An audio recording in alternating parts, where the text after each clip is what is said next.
When you think of a state visit between two world leaders, you probably picture days of fancy dinners, ceremonies, photo ops, the whole shebang. So what happens when it only lasts 3 hours?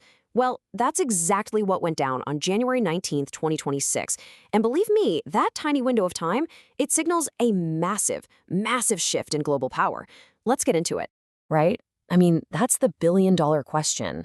When the president of the United Arab Emirates gets on a plane and flies all the way to India for a meeting that's shorter than most movies, it's not about shaking hands for the cameras.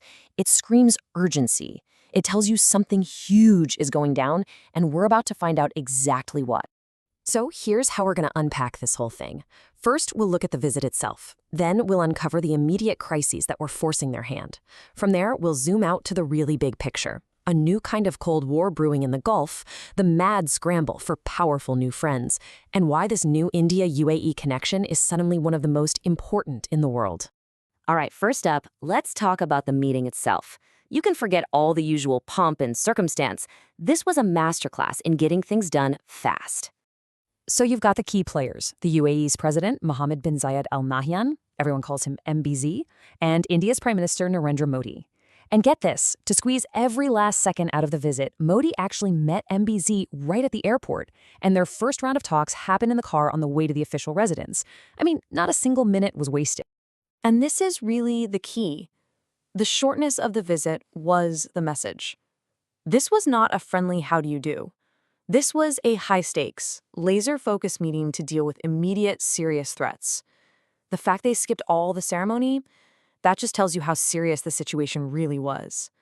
So, what was so urgent? Okay, so what could possibly be so urgent? That brings us to the flashpoints that were boiling over and made this face-to-face meeting an absolute must. You had this perfect storm of three major crises all hitting at the same time.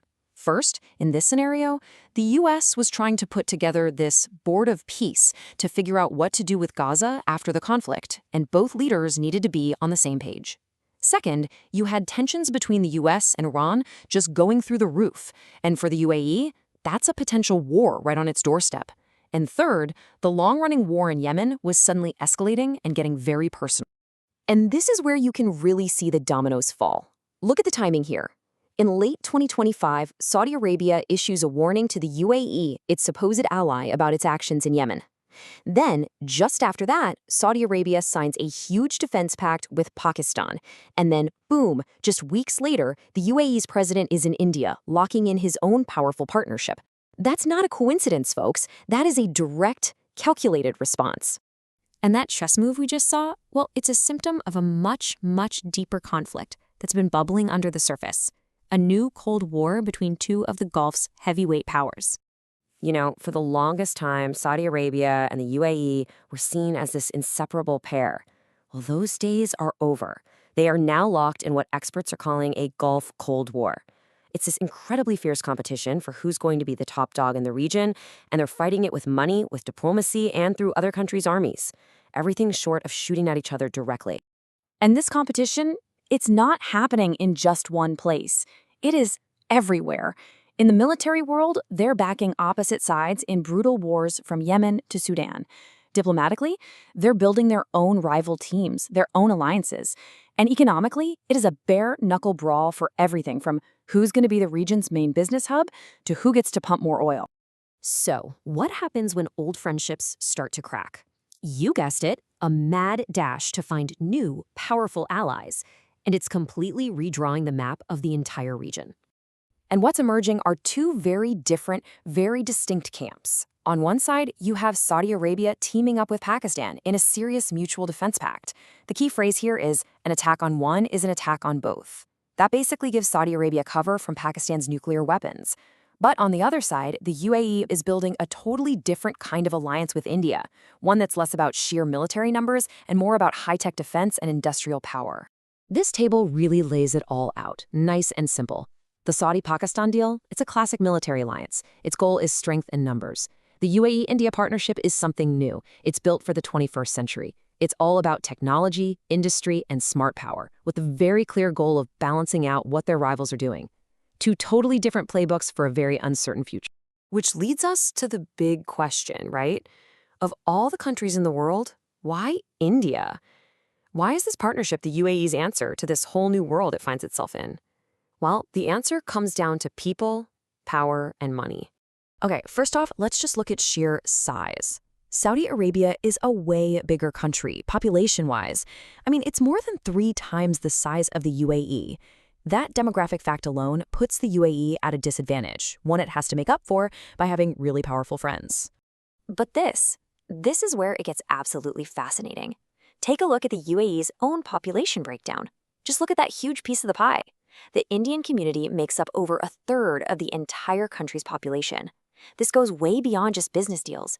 We're talking about a deep human connection woven into the very fabric of the country. Yeah, look at that number. Almost 4 million people. Think about that. That number represents this incredible bond of work, of culture, of family that really is the bedrock of this whole strategic partnership. The safety and stability of the UAE is directly tied to the well-being of millions and millions of Indian citizens. So, what did they actually get done in those 3 hours? A ton. They made their strategic defense partnership official, they locked in a massive 10-year energy deal, they set this ambitious goal to more than double their trade, and they're pushing ahead on crazy cool tech projects like supercomputing. That, right there, is the definition of substance over ceremony. So when you boil it all down, what does it mean? It means this. The old days of everyone in the Gulf being on the same team are over. The new game is zero-sum, where if one country wins, the other one automatically loses. And this matters to all of us, because when 2 of the planet's biggest energy suppliers are competing this hard, it creates ripples that can affect everything from the price you pay for gas to the stability of the entire Middle East. And all of this leaves us with a really big, kind of scary question for the future. As these new teams, these new alliances get stronger and more rigid, does that create a new kind of stability, a balance of power? Or does it just raise the stakes and push the whole region one step closer to a massive conflict that nobody can afford? Honestly, the answer to that question is going to define the Middle East for a generation. Hey, if you got something out of this deep dive and you want to understand more of the complex stories that are shaping our world, do us a favor and hit that like and subscribe button. Thanks for watching.